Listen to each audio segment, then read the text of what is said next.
So to add the next steps onto your leash walking, we've started with our stationary reinforcement zone. So now we're going to add our dog on a leash and a little bit of motion and potentially a cue. So I personally like to start my cue fairly early because my cue is only to let my dog know we're moving. It's not exactly for a true heel or another behavior that's very strict. It's kind of just a cue that says, hey, we're going to go this way. So I use let's go for this. So first off, you're going to need your dog on leash, either on their harness. If they're not going to pull too bad, you can put it on a flat collar like Mango is. Leader needs high value treats. You want to practice inside where there's little distractions. We're not going to jump right out to outside just yet until your dog's fairly confident with this skill. So when you hold your dog's leash, I like to hold it over my thumb just like this and wrap it into my palm of my hand. Gives me a really nice strong grip, but I can easily let go of this leash if I need to. Come here, buddy. Thank you, good boy.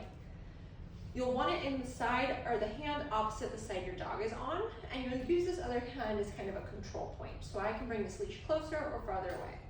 While I am practicing inside, I tend to wrap this around my finger like this, so I don't have quite as much leash to deal with. You want to practice keeping this leash as loose as possible because your dog is very sensitive to tension in the leash. So if I was practiced with this thing nice and tight, that's what he's going to think leash walking is, but I really want it nice and loose for him.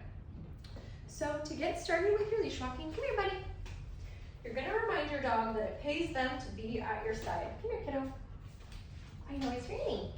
Sit. Good. So I'm just going to remind him a couple times. Pays to be on my side. Keep my leash nice and loose. Cookie to my hip, to his mouth. Get my next cookie ready. I tend to hold it right here. This is just a habit of mine. You don't necessarily have to do it. It tends to be kind of my cue that means we're doing something. Something good's coming to you if you keep giving me what I want.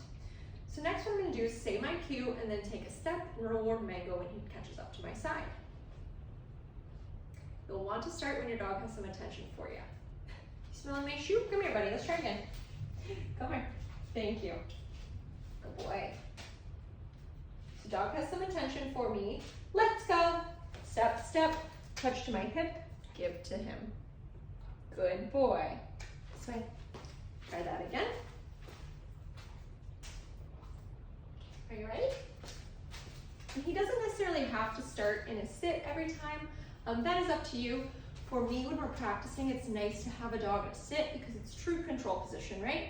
So you can really get their attention on you before you start walking. Come here, kiddo. You're over here. Good boy. Good boy. Let's go. Good. Touch it to my hip, give it to his mouth. Now, as you work with this, you're going to start with just a step and then feed. Then you're going to have 2 steps, then maybe 5 steps, 10 steps, go back to 3 steps, right? So you want to start slowly increasing the amount of steps you take. You don't want to take 10 steps right off the bat and not give your dog a reward. Leash walking is all about rate of reinforcement and keeping the dog engaged with you so that they're not interested and distracted by everything in their environment. Come here, kiddo. Good boy. Nice boy. Let's go. Good.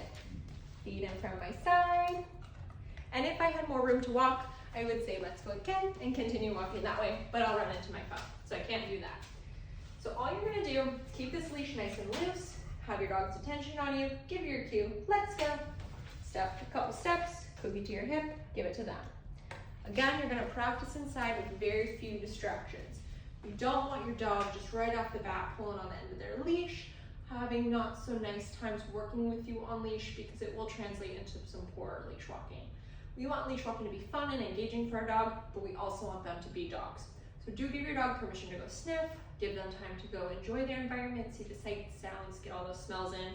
Smelling and working around in their environment will actually calm them down a bit. So do give your dog a chance to do that and let them be a dog. Reward them when they're getting it right, whether you're giving them cookies fairly often, which I suggest, or simply just praising them as they get it right. So something like this. Good. Let's go. Oh, good boy. You're so smart. Good boy. Very nice.